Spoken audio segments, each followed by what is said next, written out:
Bismillahirrahmanirrahim. Assalamualaikum warahmatullahi wabarakatuh. Alhamdulillahirabbil alamin wassalatu wassalamu ala sayyidina Muhammadin wa ala alihi wa ashabihi ajma'in thumma amma ba'du. Saudara-saudara sekalian dimanapun Anda berada, ada satu hadis yang cukup populer ketika bulan Ramadan, biasanya dibacakan oleh para mubaligh atau para ustadz ya, yaitu hadis tentang di mana Allah berfirman dalam hadis qudsi, puasa ini untukku dan aku yang akan membalasnya. Nah, ini hadisnya ya.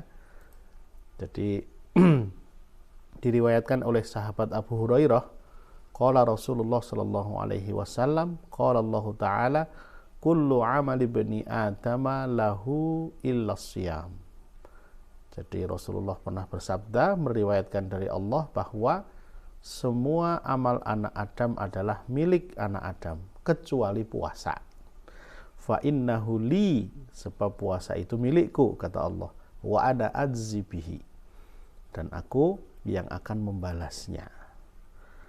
Ini hadis qudsi riwayat Bukhari dan Muslim.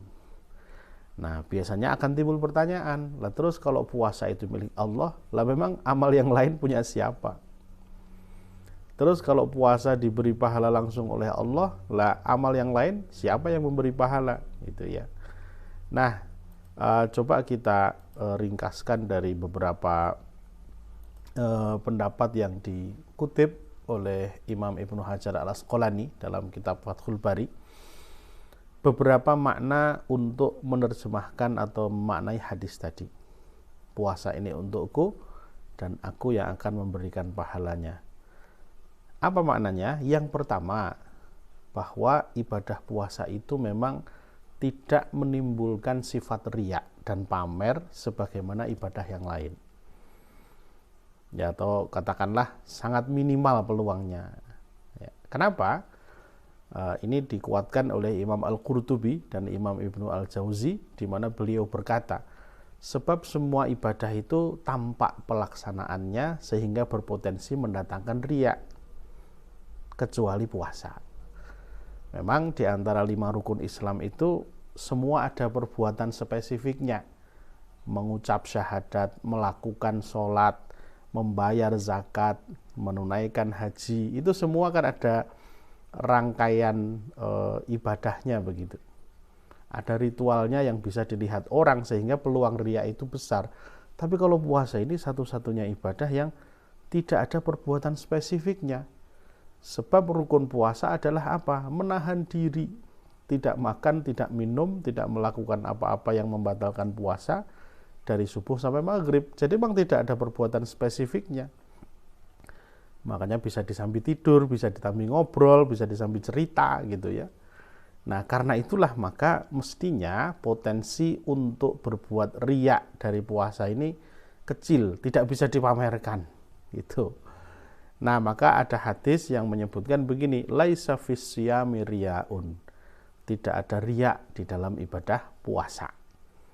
Gitu ya, walaupun kalau orang niat riya sih bisa-bisa aja gitu ya, tapi aslinya secara spesifik itu tidak ada perbuatan yang bisa dipamerkan. Yang kedua, makna wa ana ajzi bihi, dan aku yang akan membalasnya, maksudnya adalah apa? Maksudnya adalah Allah Subhanahu wa ta'ala yang paling mengetahui kelipatan pahala dari puasa. Kadang-kadang kalau di ibadah yang lain itu ada clue-nya, dilipatkan 10, dilipatkan 700, dilipatkan berapa gitu ya. Ini ada hadisnya ini. Kullu amali bani adama yudha'afu al-hasanatu bi asri amthaliha. Setiap amal anak Adam itu dilipatkan kebaikannya 10 kali ila sab'i mi'ati dhifin, sampai 700 kali. Qala Allah Ta'ala illa shauma, kecuali puasa. Maksudnya kalau puasa ini dilipatkan berapa, rahasianya Allah. Fa innahu li wa ana ajzi bihi. Puasa ini khusus buat aku, kata Allah, dan akulah yang akan langsung membalasnya. Yang akan melipat gandakan berapa terserah, sesuai dengan kehendak Allah. Baik, kemudian yang ketiga, bahwa Hal ini menunjukkan bahwa puasa adalah ibadah yang sangat mulia dan sangat dicintai oleh Allah. Ya, sebagaimana disampaikan oleh Imam Ibnu Abdil Bar, ya, ada hadis sahih yang diriwayatkan oleh Imam An-Nasa'i bahwa Rasulullah bersabda, "Alaika bis-shaumi fa innahu la mithla lahu." Hendaklah kamu berpuasa, wajib atas kamu berpuasa, sebab keutamaan puasa itu tidak ada tandingannya. Masya Allah, ya. Makanya wajar kalau kemudian disebut puasa ini milikku. Kemudian yang keempat, ya, orang yang berpuasa itu menjalankan ibadah dengan meniru sifat Allah, yaitu meninggalkan makan, meninggalkan minum, meninggalkan kebutuhan duniawi. Ya. Kalau ibadah-ibadah yang lain itu dilakukan memang khusus disetting untuk manusia gitu. Sholat itu kan ya memang manusia melaksanakan, Allah tidak gitu. Membayar zakat gitu ya, itu kan juga untuk kebutuhan manusia salah satunya. Menunaikan haji gitu ya, itu memang perbuatan-perbuatan yang khusus dirancang untuk manusia. Tapi kalau puasa ini tadi nggak ada perbuatan spesifiknya dan hanya meniru sifat Allah, yakni meninggalkan dunia atau tidak butuh terhadap dunia. Jadi tidak makan, tidak minum, tidak berbuat macam-macam gitu ya. Itu.